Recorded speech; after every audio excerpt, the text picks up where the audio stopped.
Hey everybody, welcome back to Travel and Root Beer. Today I'd like to share a story. I'm going to make this part of an ongoing series of true life stories slash true life travel stories. Kind of got inspired by the Hodge twins. They do a few videos that are true life stories that happened to them. So I figured I would make a few of mine. I already kind of have a video like this. If you watch my Santa Claus, Indiana video, it's one of the first videos that me and Liz did. Inside that video, we walk around the church up there in Santa Claus, Indiana, and I briefly tell a story about an old church that I went into years ago that was kind of scary. So anyway, this story here is... happened to me and a couple of friends of mine back in 2006 whenever I lived in Wyoming. I lived in Wyoming for a while. You might have heard me mention in an earlier video. I'm going to go ahead and tell this story because while we didn't break any serious laws, I think there might have been a trespassing law we broke, maybe. And but the statute of limitations, I'm sure, has us clear as this was, this was almost 10 years ago. But anyway... So whenever me and Scott lived out there, not long after I moved out there, we went walking one day. We used to walk out in the countryside there in Wyoming and just stumble across things. We came across a llama farm, actually, and it was just this big open area with llamas fenced in, probably about 15 or 20 of them. And one night we went out there, me and him, and we just played with the llamas and stuff. They were kind of scared of us, even though, we weren't really doing anything. We were just out there walking around.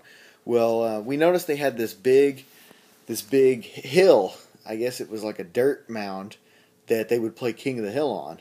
And every now and again, one of them would run up there and just jump up on the hill. And that would entice the other ones to run up there and try to knock the other one off. Well, Scott was screwing around one time, and he acted like he was going to climb up there, and the llamas thought he was playing, so they went after him. But he backed off, and so did I, so we left him alone. But anyway, so a couple months later, my friend Matt is out there visiting, and took him for a walk, out in see the stars, because Wyoming's beautiful at night, let me tell you, and then the mountains off in the distance and all that, and the clouds and everything. It's really beautiful out there, even at night. Anyway, so we took him, and Scott's like, hey, well, let's show him the llama farm. And we're like, okay. Let's take her to the llamas. So we actually have pictures of this, but I'm not going to post in the video or anything like that, just in case it does identify something. Somebody comes across it. Even though, like I said, I don't think we broke anything serious. We just were trespassing on someone's land. So anyway, we're out there and we're playing with the llamas and taking pictures, and I think Matt might have even been video recording. I'm not sure, but there's no harm done. Well. A few minutes after we were out there, we looked over and we saw, I think it was the police car we saw first. No lights on or anything, just a police car on the road over by the fence. And we turned around and went the opposite direction, which is the direction we came from, just to leave, We didn't want any trouble or anything. All we were doing was just going to look at the llamas. That's all we were doing. And we see this big truck come up, and he's got a spotlight going and stuff. So we're like, oh shit, it's the owner. So we take off, and we hop the fence back, and we start heading out. Next thing you know, we see another police car coming around the corner. And we headed back to the road, and next thing you know, here's a train. A train's, coming around the corner, and, the horn's blowing and stuff. And so we run across the tracks, and it wasn't going super fast or anything, probably 20 miles an hour. And we cross the road, and then the train comes behind us and literally cuts off the third vehicle we saw, the police car, from being able to catch up to us. So we book it down the road, and we make it to the parking lot of the place I actually worked at. I won't mention where that was or whatever. So we walked through the parking lot, and on the other side there was this big, rocky kind of arid desert field type thing that I used to walk through from me and Scott's place on the way to work every week. Oh, forgive that beeping in the background, by the way. That's actually a smoke detector that needs the battery changed. I'm sorry about that. Anyhow, so we're going across this field that I used to walk to work from me and Scott's place every day, and we're kind of creeping low and stuff, and from the road we can actually see one of the police cars go by with its lights on. And we're like, oh my God. You know, they're apparently taking this really seriously, and all we did was walk on the land and look at it. So, look at the llamas. So anyway, we're just creeping around and stuff, and the next thing you know, we see what we realized was one of the police stations there, and all of a sudden police car lights start turning on, and you're hearing all this racket, and the cars are just driving out of there, and they're all pouring out of the police station. And here we are, we're right behind the police station. I guess we were much, much farther away than what they had thought we were. And so we walk behind the police station, across the little field, and we get all the way over to where the road kind of went this way, and then the road turns and goes up a bridge, and me and Scott's place was on the other side of the bridge, parallel to where we were at. And before we went out on the road, we had to hunker down because one of the police cars comes up, stops at the stoplight, sits for a minute, and then turns around and then loops back around and goes.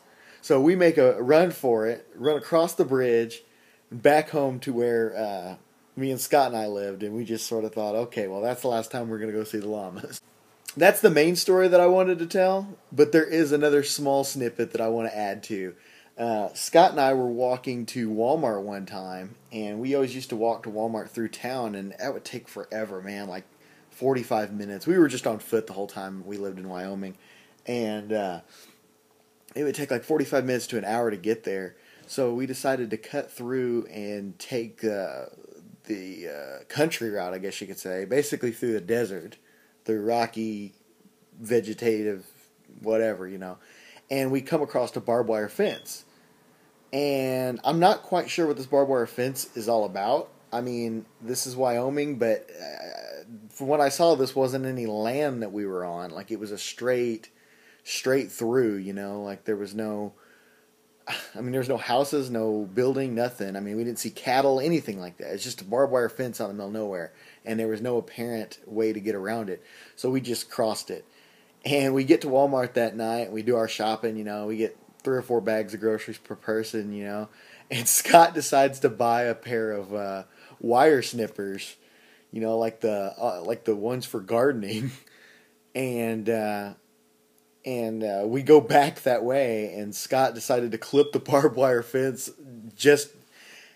partially to make a point, and partially so we could get through it again. And we ended up going through that area several times, and was no issue. And obviously, no one ever went back to repair the fence. It was really old and rusty and stuff, so I don't know what it was out there for. But anyway, those are my stories that I wanted to share. Putting this one up, I'll probably post a few more. Like I said, link in the description to see the Christmas video that we did. And there's another small true life story in that. So we'll see how these go, and I'll determine whether I'm going to post some more. Thanks for watching Travel and Root Beer. Catch you next time.